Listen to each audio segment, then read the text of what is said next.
A continuación, un caso de indemnización. Hemos visto que igualmente cuando el deudor retardaba culpable o dolosamente el cumplimiento de la obligación, era civilmente responsable de las consecuencias de su mora. Si el deudor no ejecutaba la obligación por culpa o dolo, debía indemnizar al acreedor por los daños y perjuicios sufridos a consecuencia de la no ejecución, y si incurría en mora, debía indemnizar los daños y perjuicios provenientes de ella. El daño emergente es la pérdida que representa para el acreedor el verse privado del objeto propio de la obligación, y el lucro cesante, la ganancia que el acreedor habría reportado de ese objeto en su poder y que no ha reportado a consecuencia del incumplimiento. Mi nombre es Daisy, me corresponde el capítulo 9 y hoy vengo a hablarles de la extinción de las obligaciones. Debe llegar un momento en el que el deudor se liberara de la carga de su obligación y entonces esta última queda extinguida. El medio propio y natural de extinguirse toda obligación era el pago, es decir, la satisfacción del objeto de aquella por parte del deudor. Pero en el derecho romano, no en toda la época, fue suficiente el pago para que el deudor quedara libre de la obligación y extinguiera. En los primeros tiempos del derecho, en que de materia de obligaciones y contratos se caracterizaran por la primacía de las fórmulas externas, era indispensable para que el vínculo de la obligación se extinguiera el empleo de determinadas formalidades en un todo. Los análogos a los que habían servido para construir el vínculo jurídico, así la obligación nacía en el senum, primitiva forma de contratar, no podía extinguirse sino mediante la realización de la ceremonia ritual, y así también si la obligación había nacido del contrato literis, no podía extinguirse sino por medio de la escritura.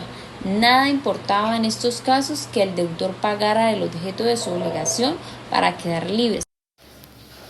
Número 3 del pago. El acto jurídico de pagar en el derecho romano también era denominado solutio. Es preciso examinar tres cuestiones distintas. Primero, ¿quién podía hacer el pago? Segundo, ¿quién debía pagar? Y tercero, ¿qué cosa debía pagar? Primero, ¿quién podía efectuar el pago? Por lo general, el acreedor, lo que le interesa es que se le satisfaga el objeto propio de su acto. Si el pago se realizaba conforme a su voluntad, cualquier persona podría realizar el pago, incluyéndolo un tercero. Punto 4. De la novación. Se ha entendido por novación, así en el derecho romano como en el derecho civil moderno, la extinción de una obligación preexistente y la simultánea creación de otra, jurídicamente distinta a la primera y que a ella sustituye. La novación es transfusión y traslación de una obligación precedente en otra obligación, ya civil, ya natural, esto es, cuando de causa precedente se constituye una nueva, para que la primera desaparezca. En el derecho romano la novación podía ser voluntaria o forzada. La primera resultaba de la libre voluntad de las partes.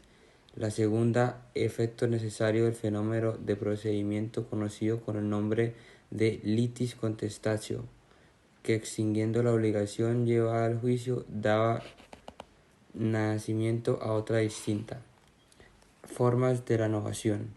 La forma más comúnmente empleada para efectuar la novación voluntaria era la stipulatio verbis, forma general de contratar el derecho romano, derivada de la sponsio primitiva y consiste en una pregunta hecha por el acreedor y una respuesta afirmativa dada por el deudor en términos solemnes.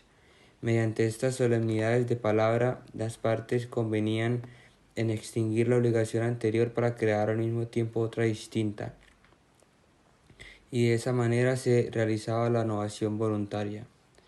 También podía llevarse a efecto la novación voluntaria por medio del contrato literis, haciendo constar con las formalidades escritas propias de esta clase de contratos la extinción de la obligación anterior y la creación simultánea de una nueva que nacía directamente de la escritura. Elementos esenciales de la novación. Según la definición que hemos dado, para que hubiera novación se requería de la concurrencia de los siguientes elementos esenciales: una obligación preexistente válida pero que podía ser civil o simplemente natural. Una obligación nueva, válida, jurídicamente distinta de la primera. Identidad de objeto en la obligación que se extinguía y en la que se creaba. La intención claramente expresada de extinguir la obligación preexistente para crear otra distinta. Era lo que se conocía con el nombre de animus novandi, o sea, la intención de novar. De la necesidad de la existencia de una obligación preexistente se deducía que si aquella obligación era nula, no podía haber novación, puesto que en ésta no tenía causa generadora válida. Pero según hemos dicho, la obligación anterior podía ser puramente natural, puesto que siendo susceptible de pago voluntario nada impedía que se extinguiera para transformarse en otra distinta. Puesto que era indispensable el nacimiento de una nueva obligación, esta última debía reunir todos los requisitos necesarios para su validez, por lo menos como obligación puramente natural. Si, por consiguiente, la nueva obligación era nula, no había novación. La nueva obligación debía ser jurídicamente distinta a la anterior, que quedaba extinguida. Esta distinción podría resultar del cambio de naturaleza de la obligación, aun cuando se conservasen los sujetos activo y pasivo y el objeto, del cambio de acreedor, del cambio de deudor, de la acción o supresión de una modalidad. Con frecuencia ocurría en el derecho romano el caso de que una obligación preexistente no nacía de la forma solemne de la estipulación, se quisiera elevar a esta forma que presentaba grandes ventajas para el acreedor. Entonces, por medio de solemnidades externas de la stipulatio verbis, se declaraba extinguida la obligación anterior y creaba otra distinta que nacía directamente de dicho contrato solemne. La nueva obligación podía conservar en este caso todos los elementos intrínsecos de la primera, pero cambiando de origen cambiaba de naturaleza y se consideraba como obligación jurídicamente distinta.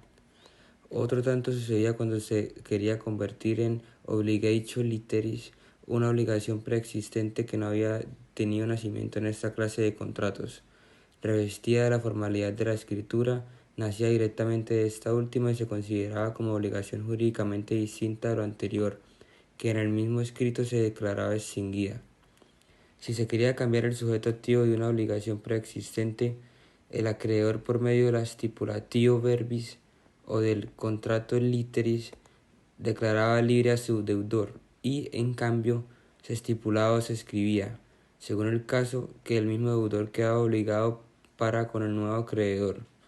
Fue esta la forma primitiva de obtener el traspaso de las acreencias de una persona a otra, según lo vimos al tratar de la cesión de créditos. Si se quería cambiar el sujeto pasivo de la obligación preexistente al acreedor por medio de la stipulatio o del contrato literis, declaraba libre el deudor primitivo y en cambio, por los mismos medios o formas solemnes, verbales o escritas, el nuevo deudor se obligaba para con el acreedor satisfacer el mismo objeto de la obligación anterior. Si este cambio de deudor se efectuaba con el consentimiento y por mandato del deudor anterior, la operación jurídica se denominaba delegatio o delegación, pues el deudor primitivo delegaba la obligación al nuevo deudor, quedando aquel, en consecuencia, libre de ella. Si la situación del deudor se operaba sin el consentimiento del deudor primitivo, el acto se denominaba ex promisio, lo que daba a entender que el nuevo deudor prometía no uniéndose al anterior como en la ad promisio, sino excluyéndolo. La novación podía limitarse a agregar o suprimir una modalidad en la nueva obligación. Así, por ejemplo, si la obligación anterior era pura y simple, la novación podía limitarse a transformarla en obligación condicional o viceversa. Si la obligación anterior era condicional, la novación podía transformarla en obligación pura y simple. La adición o supresión de una modalidad hacía, pues, que la nueva obligación se considerara jurídicamente distinta de la primera, pero es preciso recordar que la obligación bajo condición suspensiva no tenía existencia jurídica sino una vez realizada la condición. Por consiguiente, si la novación consistía en agregar esta clase de condición, no podía considerarse realizada en sus efectos, sino una vez cumplida la condición, porque antes de ello una de las dos obligaciones necesarias para que hubiera novación carecía de existencia jurídica.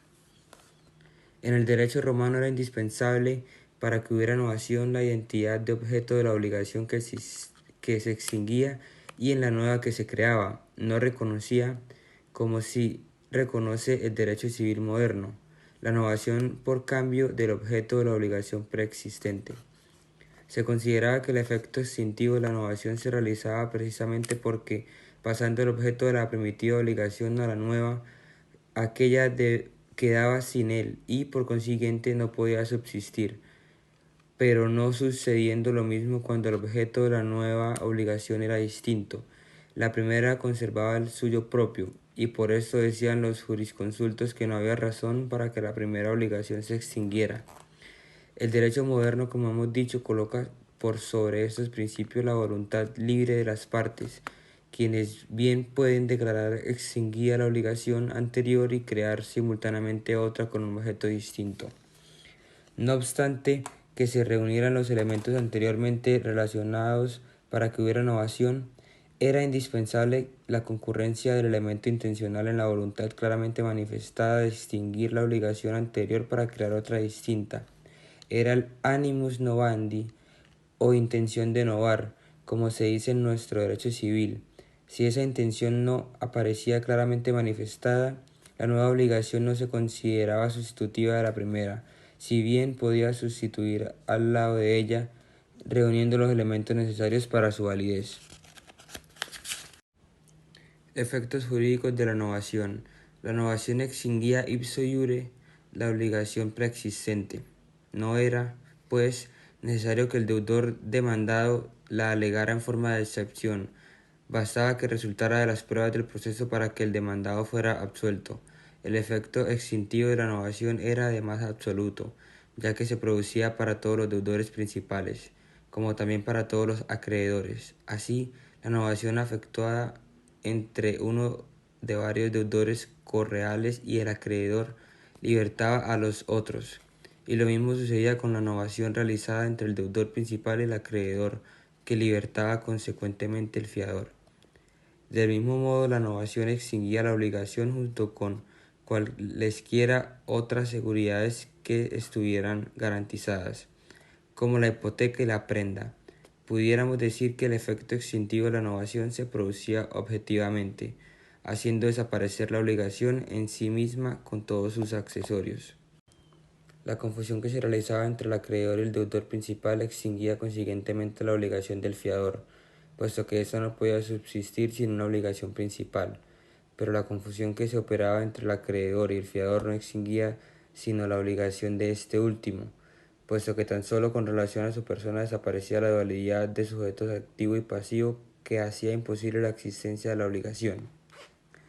Si la confusión se realizaba entre el acreedor y uno de varios deudores correales, la obligación se extinguía únicamente en cuanto a ese deudor correal, puesto que tan solo en él venía a concurrir las calidades de deudor y acreedor. Del mutuo disentimiento. Aplicando el principio romano de que toda obligación puede extinguirse por medios análogos a aquellas que sirvieron para crearla, debe concluirse que si el mutuo acuerdo entre acreedor y deudor había bastado para formar el vínculo jurídico, ese mismo acuerdo de voluntades era suficiente para extinguir la obligación. Mutuo disentimiento se ha llamado este medio extintivo de las obligaciones, pero en el derecho romano no podía producir por sí solo sus efectos extintivos, sino tratándose de obligaciones nacidas de los contratos simplemente consensuales, esto es, aquellos que se perfeccionaban por el simple consentimiento de los contratantes sin ninguna otra solemnidad externa. Por si la obligación había nacido de un contrato solemne o real, no podía extinguirse sino mediante el empleo de formalidades análogas a los que habían servido para dar nacimiento al contrato y consiguientemente a la obligación. Un cordial saludo, mi nombre es María José Prada y les vengo a exponer sobre la aceptilación o la aceptilatio. La aceptilación era una figura jurídica destinada a extinguir la ipso iure, una obligación. Tal aceptilación consistía en la liberación del deudor hecha por el acreedor mediante el empleo de determinadas palabras solemnes. Era pues una forma verbal de extinción de las obligaciones, pero a diferencia de la stipulatio, el deudor formulaba una pregunta al acreedor para que lo declararan libre o diera por recibido el objeto de la obligación preexistente. Este medio extintivo de las obligaciones se empleaba generalmente cuando, sin que en realidad se hubiera satisfecho el objeto de ellas, el acreedor quería libertar al deudor, dando por recibido lo que éste le debía. En cuanto a sus efectos, la acceptilatio producía exactamente los mismos del pago efectivo. La acceptilatio no podía extinguir sin obligaciones nacidas de un contrato verbis, pero bien podía transformarse mediante la novación en contrato verbis, uno que no lo fuera, para que adquiriendo esta nueva naturaleza pudieran extinguirse por la aceptilación las obligaciones que de él pudieran surgir. De la confusión. Hemos visto para la existencia de toda obligación es indispensable la concurrencia de dos elementos personales, el sujeto activo o acreedor y el sujeto pasivo o deudor. Cuando quiera que esa dualidad de sujeto llegue a desaparecer, la obligación no puede subsistir. En ese principio se funda la figura jurídica denominada confusión, llegando a reunirse en una misma persona las cualidades de acreedor y deudor. Desaparece la dualidad de sujetos del vínculo jurídico y la obligación queda distinguida de pleno derecho. Confusione extinguitu obligatio acci soluzione, que significa la obligación se extingue por confusión lo mismo que por pago. El caso más frecuente de confusión ocurría cuando el deudor heredaba al acreedor, o éste a aquel, en la respectiva acreencia, viniendo en este caso a concurrir en una misma persona, la del heredero, la doble calidad de acreedor y deudor. Por tanto, la obligación tenía necesariamente que desaparecer, pero los romanos consideraban este fenómeno más bien como una imposibilidad de ejecutar la obligación, puesto que nadie podía pagarse a sí mismo. De allí deducían las siguientes consecuencias. Si llegaba a desaparecer esa imposibilidad de existencia o pago de la deuda, podía resurgir la obligación. Esto sucedía, por ejemplo, si el testamento de donde el deudor o el acreedor deriva en su calidad de heredero era declarado nulo y pasaba la herencia a otra persona. Capítulo 8. De la pérdida de la cosa debida. El cumplimiento de la obligación consistía en el hecho de satisfacer al acreedor el objeto de aquella. Si ese objeto perecía, la obligación no se podía cumplir tal como se había pactado o tal como había nacido. Pero a pesar de esa pérdida del objeto, el deudor no siempre quedaba libre con su acreedor. ¿Sí? Esa liberación no se producía sino cuando la pérdida de la cosa había sobrevenido sin dolo ni culpa del deudor de que pudiera responder o que debiera responder. Por ejemplo, el depositario que no reportaba la utilidad alguna del contrato simplemente quedaba libre siempre que la cosa pereciera sin dolo ni culpa grave. Pero en cambio, el arrendatario que reportaba utilidad tanto como el arrendador no quedaba libre por la pérdida de la cosa, sino cuando estaba exento de dolo y de toda culpa. A todo esto se le llamó el principio de la extinción de la obligación por pérdida de la cosa debida. Sin embargo, no se aplicaba sino a las obligaciones de especie o cuerpo cierto. Tratándose de obligaciones in genere, no se producía la extinción, por cuanto se aplicaba en ese caso el principio genera non pereunt. Si se debía determinada cantidad de trigo, de dinero, etcétera, sin individualización alguna de dichos objetos, aun cuando sin su culpa ni su dolo llegara a perder el deudor de toda la existencia que aquellas cosas tuviera, no se extinguía su obligación. El principio general de que la obligación se extinguía cuando era de especie o cuerpo, cierto por la pérdida de la cosa sin culpa ni dolo del deudor, dio lugar a la enunciación del principio res creditori, la cosa perece para el acreedor. Si la cosa había sido entregada ya al acreedor y llegaba a perecer, se le aplicaba otro principio distinto, res domino. La cosa perece para su dueño, solo podía aplicarse cuando el pago había hecho dueño de la cosa al acreedor. 9.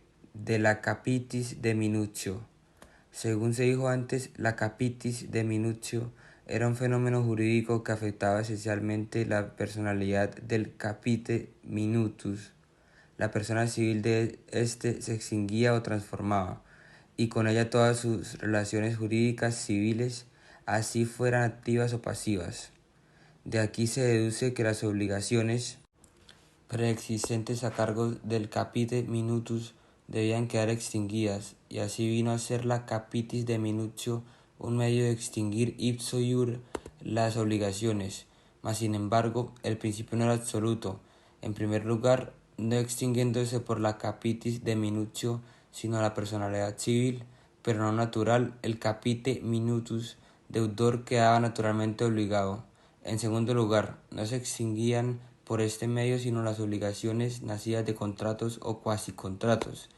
Y en tercer lugar, el pretor moderó los efectos generales de la capitis de minutio, estatuyendo que si era máxima o media debían responder de aquellas deudas las personas o entidades a cuyo poder fuera a dar el patrimonio del capite minutus, ya que la capite de minutio era mínima. Los acreedores seguían teniendo una acción pretoriana contra la nueva persona del capite minutus. Número 10 de la compensación. La compensación en el derecho romano no siempre tuvo la misma amplitud, y para ello también tendremos que analizar las diferentes eras, antes de Marco Aurelio, bajo Marco Aurelio y en el derecho de Justiniano. Antes de Marco Aurelio las compensaciones iban bajo contratos de buena fe, siempre que las dos obligaciones obtuvieran una misma causa. Bajo el mandato de Marco Aurelio, la acción de compensación alcanzó un mayor rango, aplicándose para todos los casos y en toda clase de deudas. La compensación en el derecho de Justiniano. Bajo el derecho de Justiniano, la compensación aplicaba cuando ambas partes eran necesarias el dinero o obtenían una misma naturaleza en cuanto a la cosa. Si alguna de estas dos no cumplía, era prácticamente imposible cumplir la sentencia. 11. Pactum de non petendum. Era la remisión de la deuda. Ocurre cuando el acreedor, por medio del pactum non petendum, se comprometía a no exigir el cumplimiento de la obligación. Para continuar, el punto 12 nos habla del juramento. Dada la existencia de una obligación determinada, el acreedor podía someterse a lo que el deudor afirmase solamente bajo el juramento acerca del hecho de haberse cumplido o no. Si mediante esa fórmula solemne el deudor afirmaba no deber nada al acreedor por haberse extinguido la respectiva obligación, el derecho romano daba a este acto jurídico los efectos de un medio extintivo de la obligación preexistente, efectos que se asimilaban a los del pago, salvo a cuanto la manera de obrar para el juramento solo existía exception y sopro. Es decir, por vía de excepción, el vínculo jurídico respectivo, la excepción que podía oponer al deudor en caso de haber prestado juramento, se denominaba exceptio iuris in daris. 13. Litis contestatio. Se realizaba mediante un juicio cuando el acreedor demandaba al deudor para el cumplimiento de la obligación y se producía la litis contestatio. Se producía la litis contestatio sin que se llegara a finalizar mediante una sentencia. El mandado adquiría a su favor una excepción denominada inquisidium deductandi. Capítulo 11. Pactum de non petendum. Era este un medio extintivo de las obligaciones que producía sus efectos por vía de excepción en juicio. Por medio del pactum de non petendo, el acreedor declaraba no exigir al deudor el objeto de la obligación, liberándolo de la deuda. Esta declaración se hacía sin el empleo de ninguna fórmula solemne y por consiguiente era operante en cualquier medio que la pusiera de manifiesto. Era la remisión o la condonación de la deuda. Tratándose de varios deudores o de varios acreedores, el pacto podía tener mayor o menor extensión según fuera la voluntad expresa o de presunta de las partes. De allí que se distinguiera el pactum de non petendo in rem y el de non petendo in personam. El primero extinguía la obligación para todos los deudores o acreedores que en ella figuraban. El segundo la extinguía solamente respecto a de la persona con quien el pacto se hubiera celebrado. De ahí se deducían las siguientes consecuencias. La primera era que si había varios acreedores cordiales y uno solo de ellos celebraba el pactum de non petendo con el deudor, se presumía in persona. Entonces no se entendía condonada la deuda, sino en lo que correspondiera a ese acreedor. La segunda era que si había varios deudores correales y uno solo de ellos obtenía el pactum de non petendo, se presumía in persona mientras no se declarara expresamente que era in rem. Entonces los demás deudores correales no se aprovechaban del pacto. El tercero, si se celebraba pactum de non petendo con el deudor principal, habiendo fiador, se presumía in rem y por consiguiente quedaba extinguida la obligación del fiador. Pero si el pacto se celebraba con el fiador, se presumía in personam y por consiguiente no se deducía de allí la extinción de la obligación principal.